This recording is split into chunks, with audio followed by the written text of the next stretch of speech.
Thuhet se, nëse lëndon një njeri të mirë, ai nuk do të bëj kur keq, por do ta humbasësh dhe të humbasësh një njeri të mirë dhem shumë.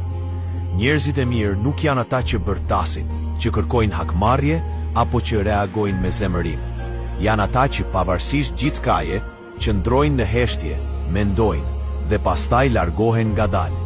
Nuk do të ndëshkojnë me gjeste të mëdha, nuk do të bëjnë të ndjesh peshën e gabimeve të tua. Por sapo ta kuptojnë se nuk ndihen më të sigurt me ty, thjesht nuk do të jenë më aty. Një person i mirë të ofron mirëkuptim, kohë, durim.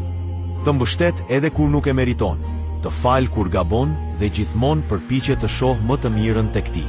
Por kur e lëndon, kur kalon atë kufirin e padukshëm që vetëm ai e njeh, nuk do të jetë më i njëjti. Nuk do të shikojë më me ato sy të mbushur me besim dhe ajo buzëqeshje që dikur ishte e sinqert. Tani do të jetë e zbeht dhe e largët. Të humbasësh një njeri të mirë, lë një boshllëk që nuk mbushet lehtë. Vetëm atëherë kupton sa i rëndësishëm ishte, sa shumë përmirësonte ditët e tua me praninë e tij, dhe sa i mbrojtur ndiheshe nga energjia e tij pozitive.